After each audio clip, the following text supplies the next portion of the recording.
বিশ্ব স্বাস্থ্য সংস্থা WHO আফ্রিকার কিছু অংশে এমপক্সের প্রাদুর্ভাবকে আন্তর্জাতিক একটি স্বাস্থ্য জরুরি অবস্থা হিসেবে ঘোষণা করেছে।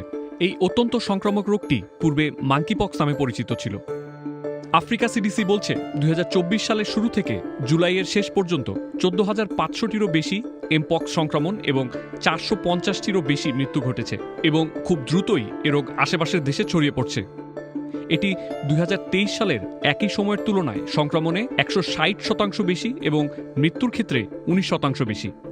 এই অঞ্চলে প্রতি বছর হাজার হাজার সংক্রমণ এবং শত শত মৃত্যু ঘটে, যেখানে 15 বছরের কম বয়সী শিশুরা সবচেয়ে বেশি ক্ষতিগ্রস্ত হয়। সম্প্রতি সুইডেন এবং পাকিস্তানেও এ রোগে আক্রান্তের খবর পাওয়া গেছে। এমপক্স এবং স্মলপক্স বা গুটি বসন্ত একই ধরনের ভাইরাস দ্বারা সৃষ্টি হয়। এটি মূলত প্রাণী থেকে মানুষের মধ্যে সংক্রামিত হতো, কিন্তু এখন এটি মানুষ থেকে মানুষে ছড়াচ্ছে। প্রাথমিক লক্ষণগুলির মধ্যে রয়েছে জ্বর, মাথা ব্যথা, গলা ব্যথা, পিঠে ব্যথা, পেশিতে ব্যথা এবং দুর্বল বোধ করা। জ্বর ছাড়ার পরে ফুসকুড়ি দেখা দিতে পারে। এটি সাধারণত মুখে শুরু হয় এবং পরে শরীরের অন্যান্য অংশে ছড়ায়। সবচেয়ে বেশি পায়ের পাতায় এবং হাতের তালুতে ছড়ায়। এই ফুসকুড়িতে অত্যন্ত চুলকানি এবং ব্যথা অনুভূত হতে পারে। এটি বিভিন্ন স্তর দিয়ে যায় এবং অবশেষে একটি ক্ষত তৈরি করে এবং এর দাগ থেকে যেতে পারে। এটি 14 থেকে 21 দিনের মধ্যে নিজে নিজেই সেরে যেতে পারে এবং কিছু কিছু ক্ষেত্রে এটি মারাত্মক হতে পারে, বিশেষ করে শিশুদের ক্ষেত্রে। গুরুতর ক্ষেত্রে ক্ষতগুলো পুরো শরীরকে আক্রমণ করতে পারে, বিশেষত মুখ, চোখ এবং যৌনাঙ্গে। এমপক্স একজন সংক্রামিত ব্যক্তির সাথে ঘনিষ্ঠ যোগাযোগের মাধ্যমে এক ব্যক্তি থেকে অন্য ব্যক্তিতে ছড়ায়। এই ভাইরাসটি ক্ষতিগ্রস্ত ত্বক, চোখ, নাক বা মুখ দিয়ে শরীরে প্রবেশ করতে পারে। যৌন মিলন, আক্রান্ত ব্যক্তির ত্বকের স্পর্শ, এমনকি অসুস্থ ব্যক্তির কাছাকাছি কথা বলা বা শ্বাস নেওয়ার মাধ্যমেও এই রোগ সংক্রামিত হতে পারে। এই ভাইরাসে আক্রান্ত কোনো ব্যক্তি স্পর্শ করেছে এমন বস্তু যেমন বিছানাপত্র, পোশাক বা তোয়ালের মতো জিনিস স্পর্শ করলেও এই ভাইরাসে আক্রান্ত হওয়ার সম্ভাবনা থাকে। এই ভাইরাস বহন করছে এমন প্রাণী যেমন বানর, ইঁদুর এবং কাঠবিড়ালির সংস্পর্শে আসলেও এ রোগে আক্রান্ত হওয়ার সম্ভাবনা রয়েছে।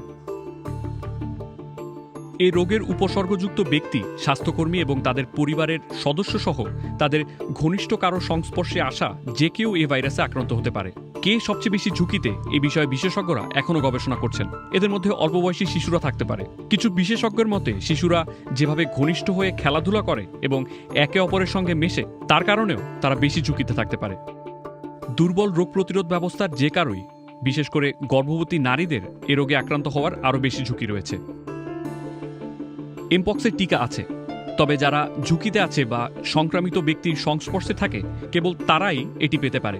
উদ্বেগের বিষয় হলো যাদের প্রয়োজন তাদের সবার কাছে টিকা পৌঁছাবার জন্য পর্যাপ্ত তহবিল নেই। আনুষ্ঠানিকভাবে অনুমতি না দেওয়া হলেও জরুরি ব্যবহারের জন্য সম্প্রতি ওষুধ প্রস্তুতকারকদের এমপক্সের টিকা উৎপাদনের নির্দেশ দিয়েছে WHO।